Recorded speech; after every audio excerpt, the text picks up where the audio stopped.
അയോധ്യ ക്ഷേത്ര നിർമ്മാണം വൈകിയതിൽ രാമനോട് ക്ഷമ ചോദിക്കുന്നുവെന്ന് മോദി. ജനുവരി 22 കലണ്ടറിലെ ഒരു സാധാരണ തീയതി മാത്രമല്ല, പുതിയ യുഗത്തിന് തുടക്കമിട്ടെന്ന് പ്രധാനമന്ത്രി നരേന്ദ്രമോദി പറഞ്ഞു. അയോധ്യയിലെ രാമക്ഷേത്ര പ്രതിഷ്ഠാ ചടങ്ങുകൾക്ക് ശേഷം പൊതുസമ്മേളനത്തിൽ സംസാരിക്കുകയായിരുന്നു നരേന്ദ്രമോദി. ശ്രീരാമന്റെ അസ്തിത്വത്തെ ചൊല്ലിയുള്ള നിയമയുദ്ധം ദശാബ്ദങ്ങളോളം നീണ്ടുനിന്നു.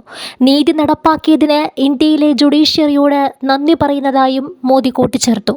ജനുവരി 22 സൂര്യോദയം ഒരു അത്ഭുതകരമായ തിളക്കം കൊണ്ടുവന്നു. ജനുവരി 22 കലണ്ടറിൽ എഴുതിയിരിക്കുന്ന ഒരു സാധാരണ തീയതി മാത്രമല്ല, അത് ഒരു പുതിയ കാലചക്രത്തിൻ്റെ ഉത്ഭവമാണ്. ഇന്ന് ഞാൻ ശ്രീരാമനോട് മാപ്പ് ചോദിക്കുന്നു. നമ്മുടെ പ്രയത്നത്തിലും ത്യാഗത്തിലും തപസ്സിലും എന്തെങ്കിലുമൊക്കെ കുറവുണ്ടായിരിക്കണം. അതുകൊണ്ടാണ് ഇത്രയും നൂറ്റാണ്ടുകളായി നമുക്ക് ഈ ജോലി പൂർത്തിയാക്കാൻ കഴിയാതിരുന്നത്. എന്നാൽ ഇന്ന് പണി പൂർത്തിയായി. ഭഗവാൻ ശ്രീരാമൻ തീർച്ചയായും ഞങ്ങളോട് ക്ഷമിക്കുമെന്ന് ഞാൻ വിശ്വസിക്കുകയാണ്, മോദി പറഞ്ഞു. രാംലല്ല ഇപ്പോൾ ടെൻറ്റിലല്ല താമസിക്കുന്നത്, മഹാക്ഷേത്രത്തിലാണ് വിഗ്രഹം. സാഗറിൽ നിന്ന് സരയുവിലേക്ക് യാത്ര ചെയ്യാൻ അവസരം ലഭിച്ചു. സാഗർ മുതൽ സരയൂ വരെ രാമനോടുള്ള വികാരം എല്ലായിടത്തും കാണാൻ സാധിച്ചു. ഇന്ന് ഭക്തർ ഈ ചരിത്ര നിമിഷത്തിൽ പൂർണ്ണമായും ലയിച്ചിരിക്കുന്നുവെന്ന് എനിക്ക് ഉറച്ച വിശ്വാസമുണ്ട്. രാജ്യത്തിൻ്റെയും ലോകത്തിൻ്റെയും എല്ലാ കോണുകളിലുമുള്ള രാമൻ്റെ ഭക്തർക്ക് ഇത് ആഴത്തിൽ അനുഭവപ്പെടുന്നു.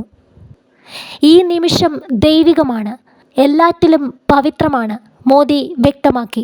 ആ കാലഘട്ടത്തിൽ വേർപിരിയൽ 14 വർഷം മാത്രമേ നീണ്ടു നിന്നുള്ളൂ. ഈ കാലഘട്ടത്തിൽ അയോധ്യയും ദേശക്കാരും നൂറുകണക്കിന് വർഷത്തെ വേർപാട് സഹിച്ചു. നമ്മുടെ തലമുറകളിൽ പലരും ഈ വേർപാട് അനുഭവിച്ചിട്ടുണ്ട്, മോദി പറഞ്ഞു. 11 ദിവസത്തെ വ്രതാനുഷ്ഠാനങ്ങളിലൂടെ സ്വയം രാമനിൽ സമർപ്പിച്ചു. കേരളത്തിലെ തൃപ്രയാർ അടക്കം പ്രധാന ശ്രീരാമക്ഷേത്രങ്ങൾ സന്ദർശിക്കാനായി. പല ഭാഷകളിൽ രാമായണം കേട്ടു. വിജയത്തിൻ്റെ മാത്രമല്ല, വിനയത്തിൻ്റേത് കൂടിയാണ് ഈ അവസരമെന്നും പ്രധാനമന്ത്രി വ്യക്തമാക്കി. മൂല്യങ്ങളുടെ വിജയമാണ് രാമക്ഷേത്രം. അടുത്ത 1000 വർഷങ്ങളിലേക്കുള്ള രാഷ്ട്ര നിർമ്മാണത്തിന് ഇന്ന് ഉചിതമായ ദിനമാണ്. നിസ്സാരനാണെന്ന ഭാവം ഉപേക്ഷിച്ച് രാഷ്ട്ര സേവനത്തിന് രാമനെ മാതൃകയാക്കണമെന്നും മോദി കൂട്ടിച്ചേർത്തു.